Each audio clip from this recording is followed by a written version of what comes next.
Assalamualaikum warahmatullahi wabarakatuh. Hai teman-teman, bagaimana keadaannya hari ini? Pada kesempatan kali ini, kita akan membahas tentang demokrasi. Yuk, simak pembahasan berikut ini. Demokrasi merupakan sistem pemerintahan di mana kekuasaan tertinggi berada pada tangan rakyat. Mengapa demikian? Karena rakyat merupakan komponen pelengkap dari suatu negara. Di Indonesia sendiri menganut sistem pemerintahan demokrasi atau sistem kenyataan. Mengapa disebut dengan sistem kenyataan? Karena yang menjabat sebagai pemerintah adalah rakyat yang ditunjuk atau yang dipercaya untuk memimpin rakyat lainnya. Nah, kita pasti sering mendengar tiga istilah yang mampu mewakili arti dari demokrasi. Yang pertama itu dari rakyat, yang kedua oleh rakyat, dan yang ketiga untuk rakyat. Dari rakyat, seperti yang kita ketahui, rakyat merupakan komponen terpenting untuk terbentuknya suatu negara. Mengapa seorang pemimpin harus berasal dari rakyat? Dikarenakan pemerintah yang berasal dari rakyat dapat dipercaya akan mampu memimpin rakyatnya secara adil dan mampu mengerti masalah yang ada pada rakyatnya. Yang kedua, oleh rakyat, yaitu pemerintahan yang dilakukan oleh pemerintah mengatasnamakan rakyat, bukan mengatasnamakan dirinya sendiri. Jadi, setiap keputusan yang diambil oleh pemimpin yang berasal dari rakyat demi mengatasi setiap masalah yang ada pada rakyatnya. Yang ketiga, untuk rakyat. Sebelumnya telah dikatakan bahwa rakyat telah memilih pemimpin mereka agar seorang pemimpin itu nantinya mampu mengerti setiap masalah pada rakyatnya dan mampu memberikan hak rakyat tersebut sebagai warga negaranya. Materi selanjutnya tentang konsep demokrasi. Konsep demokrasi itu sendiri memiliki prinsip-prinsip universal antara lain. Yang pertama ada kebebasan. Kebebasan yang dimaksud di dalamnya yaitu kebebasan yang terdapat aturan-aturan yang telah ditetapkan dan norma hukum yang berlaku. Yang kedua yaitu keamanan.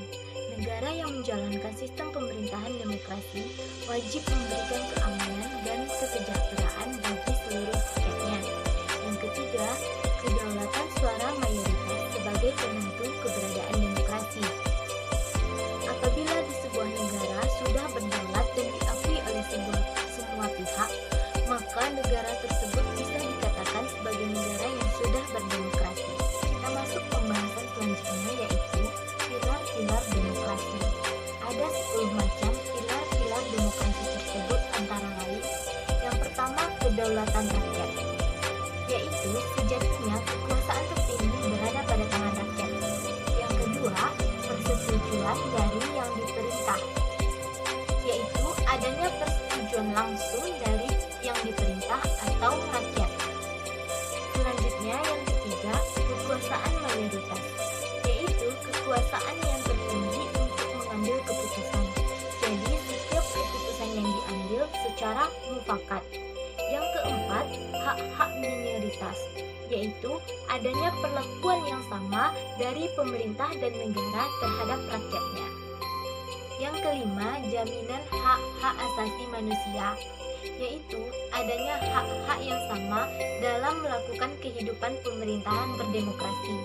Yang keenam, pemilihan yang bebas dan jujur, yaitu pemerintah akan memberikan kebebasan kepada rakyatnya untuk memilih pemimpin mereka dan rakyat pun harus jujur dalam melakukannya. Yang keenam, pemilihan yang bebas dan jujur, yaitu pemerintah akan memberikan kebebasan kepada rakyatnya untuk memilih pemimpin mereka dan rakyat pun harus jujur dalam melakukannya. Yang ketujuh yaitu persamaan di depan hukum, yaitu setiap warga negara dan warga negara lainnya memiliki persamaan di depan hukum, baik warga negara yang memiliki kekuasaan ataupun jabatan dan warga negara yang tidak memiliki kekuasaan ataupun jabatan. Yang kedelapan yaitu proses hukum yang wajar, adalah setiap rakyat yang mendapatkan perlakuan yang sama terhadap hukumannya. Yang kesembilan, pemberantasan pemerintah secara konstitusional, yaitu pemerintah dalam menjalankan kekuasaannya juga terdapat batasan-batasan secara konstitusi atau Undang-Undang Dasar 1945.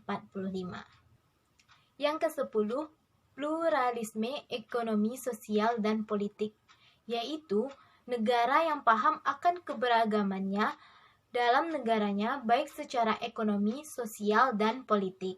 Oke, berakhirlah pembahasan kita pada kali ini tentang demokrasi. Intinya, demokrasi adalah sistem pemerintahan yang kekuasaan tertingginya berada pada tangan rakyat. Mohon maaf apabila ada kesalahan. Sampai jumpa di lain waktu. See you next time. Bye.